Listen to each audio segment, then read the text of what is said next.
I'm going to preface this video by saying that this isn't a review or retrospective of Mass Effect or its sequels. There are many other people who can do it better than I. These are merely thoughts and opinions on a series of games I hold dear to my heart, and naturally, there are a massive amount of spoilers.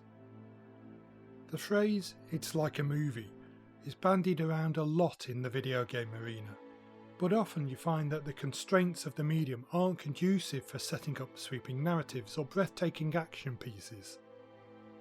A lot of that is because of you, or me, or whoever is playing. We aren't qualified directors or actors, so a lot of the time any emotional or exciting moments are lost as we decide our character should be jumping around like an idiot or shooting when there's important dialogue playing out. We want games to be epic in scope, but much of the time it's our own desire to push forward that ruins moments of grandeur. It's a shame, but it's not inevitable. To create an experience that really is like a movie requires a team of developers who are not only technically skilled, but understand how people will play their game. A lot of the time constraining the narrative to the developer's vision means cutscenes. Many cutscenes where the main plot is condensed into a succession of talking heads that bears little resemblance to the way you play. The Uncharted series is considered most like a movie, enough that there is actually a movie based on the game. But in my experience, the loop of shoot everything, solve a puzzle, move forward, then chat gets old quickly. I can appreciate what they're trying to do, but I've never become invested in them, and I couldn't tell you anything about the story as none of it has stuck. But then there's BioWare, a studio that, up until recently, seemed determined to take all of the idiosyncrasies of the way we play and produce role-playing games that would feel right at home on the big screen or a multi-part Netflix series. Baldur's Gate and Jade Empire are wonderfully immersive. Knights of the Old Republic is a Star Wars game so rich in backstory that it's pretty much part of the official canon now, and Dragon Age showed that there was plenty of life in the fantasy genre. However, it's their magnum opus, Mass Effect, that I'm going to give my thoughts on. I came late to the franchise because I don't buy games that have just been released. Aside from the usual slew of bugs that need to be fixed with patches, within role-playing circles, everyone knows that there will be add-ons or extras further down the line, and the costs add up quickly. I bought a cheap, used copy of Mass Effect for the Xbox about 2 years after release. I then proceeded to purchase the downloadable content when they went up for sale on the marketplace, so I ended up with an Ultimate Edition that cost about half of what the vanilla game did at launch. Also, because it had been on the shelves for a while, I didn't feel rushed to play it, and that turned out to be one of the reasons I fell in love with it. For what would become such a sprawling and epic franchise, the first game starts quite simply. In a galaxy where humans are just one race among many, and quite a new addition to galactic affairs, your avatar, Commander Shepard, is a candidate for a special tactical group that must go on a mission to prove his or her worth. Naturally, things go sideways. The council-appointed overseer shadowing your mission is killed by a different member of the special tactical group, who as it turns out is under the thrall of ancient machine aliens intent on wiping out all life in the galaxy. Shepard is knocked unconscious by a warning beacon that gives her visions of the destruction of past civilizations.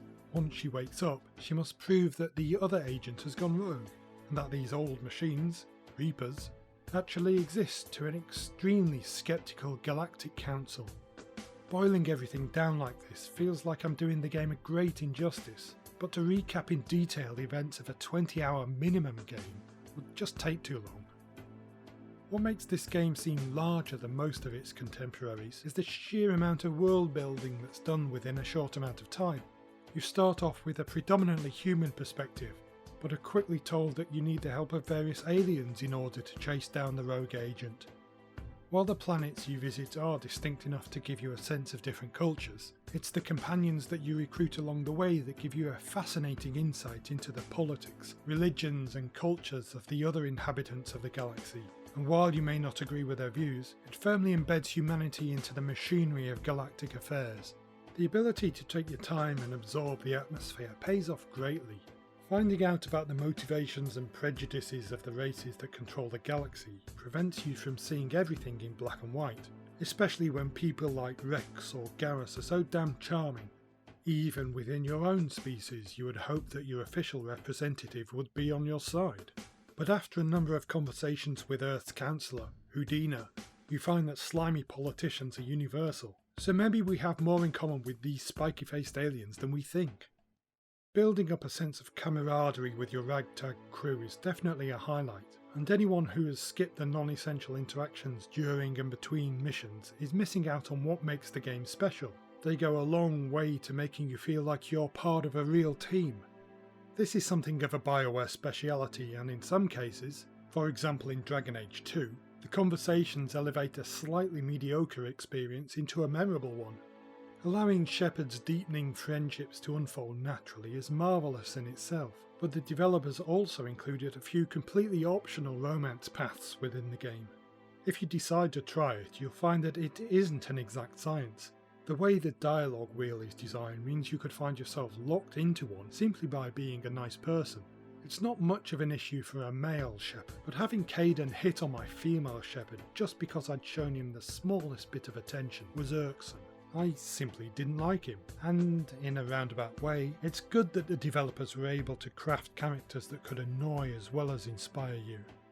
As it stood, the romances were clunky but kind of sweet, and for those who remember, the sex scenes caused a bit of controversy at the time. In hindsight, they're relatively tame, only rising to Hallmark Channel levels of titillation with a bit of skin and suggestion here and there. As with the rest of the game, this type of small emotional investment kept you hooked into the narrative, especially if you chose an interspecies relationship. With this in mind, there are a couple of opportunities to lose a few crewmates along the way through sacrifice or lack of persuasion. I was so glad that my habit of dropping points into charisma or charm statistics paid off. Losing Rex because I couldn't argue my point effectively would have made the following games just that little bit less enjoyable. Regardless of my feelings for having to substitute gun accuracy or better shielding for the option to schmooze characters, ultimately it helps to finagle extra nuggets of lore out of people in conversations. Sometimes those small pieces of information are enough to diffuse a tense situation by allowing you to navigate tricky conversation choices, or to get others on your side with minimum bloodshed. Other times, you merely get a deeper insight into the motivations of the people you talk to. In either case, it was a satisfying feeling and showed just how much effort was put into the whole enterprise. I know that treating the game as a shooter is possible by dropping all your points into combat skills, but I believe those people are missing out on some fulfilling gameplay. The story itself does a great job in ramping up the stakes, from seemingly insignificant raids on robot Geth installations and the pro-Earth group Cerberus to the main missions on the hub worlds. It's obvious now that some of your actions would have far-reaching repercussions, but when you're presented with just a screen of text telling you that you've successfully shut down a rogue AI on Earth's moon, you had no inkling that this small mission was your first introduction to EDI, the resident AI on a future version of your ship, the Normandy. It's a point that's only explained in the third game, but seeing the thread wind its way through a series like this is especially satisfying. In this story though, you're always one step behind the agent Seren, cleaning up his messes and gathering pieces of an indistinct puzzle, and it's only once you get to the planet Virmire, where you participate in an accidental confrontation with your real nemesis, the Reaper called Sovereign, that you start to understand the stakes. If you're doing a cold playthrough like I was, the revelations change the hue of the whole game. You weren't fighting one alien, or one ship, you were preventing the establishment of a beachhead for a whole race of malevolent and unstoppable aliens who were going to wipe the galaxy clean of sentient life. At this point you don't know why they're doing this, but obviously it's something you can't allow to happen. This is where things become grander and more movie-like. Everything from the remaining missions to even the background events seem to gain an air of oncoming doom. Now that the real stakes have been revealed, there's a sense of urgency to everything you do, even though the structure of the game hasn't changed. You can still complete piddling side quests and talk to your crew as normal, but in the back of your mind you know something big is coming. Not laying everything out at the beginning was a good choice, as it allowed you to become invested in the plight of the galaxy and gain a very good idea of what would be lost if you failed. The actual race to the end was exciting and eventful. You knew you had to stop Seren, and Shepard was mere minutes behind him when she got to the planet Ilos, last stronghold of the previous species who had unsuccessfully tried to defeat the Reapers 50,000 years earlier. Despite the rush, there was still time to get a massive lore dump from a latent AI which, once again, broadened the story in such a way that the stakes were raised even higher. Finally discovering the desperation of the precursor race, the Protheans, and what they went through to prevent their own extinction showed the enormity of the problem and nicely set up an apparently impossible task for future installments. From there you proceed to a skillfully crafted endgame, one that sees you rushing into the heart of the occupied Citadel, the galactic seat of government, with a 2-kilometre tall Reaper blocking your path between you and your quarry. Although it's a relatively simple run and gun section, having to pass under the legs of this behemoth in order to reach the final confrontation was an awesome set of visuals.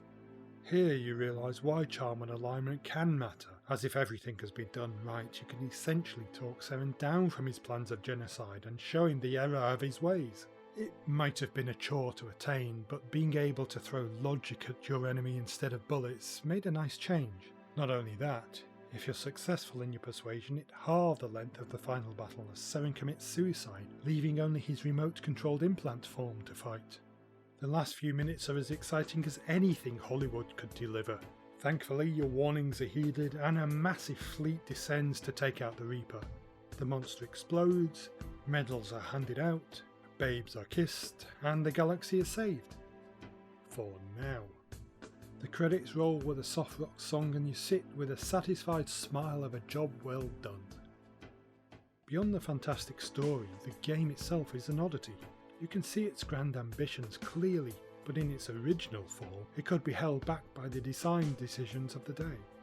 Although it's an evolution from Knights of the Old Republic, you still had to be purely Paragon or Renegade in order to get the most out of your alignment choices. Similarly, the need to play through the whole game twice to reach maximum level was stupefying.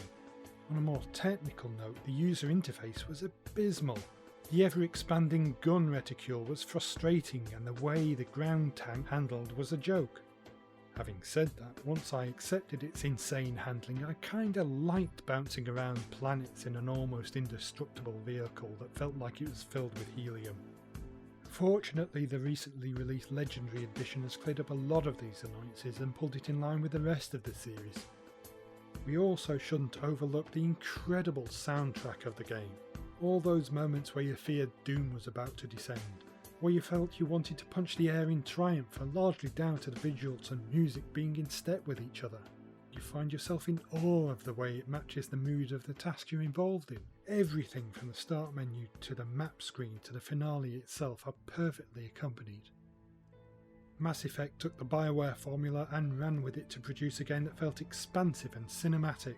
It took the relatively static experience of most role-playing games and made it feel dynamic and fresh, allowing you to go at your own pace, but at the same time giving you situations that provided impetus to get you invested in the story.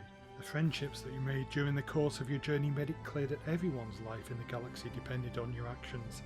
Failure would result in the destruction of all these wonderful people and cultures. Talk about pressure. Next time I'll talk about the sequel and why, in my opinion, it's not only the best game of the series, but one of the greatest role-playing games produced so far.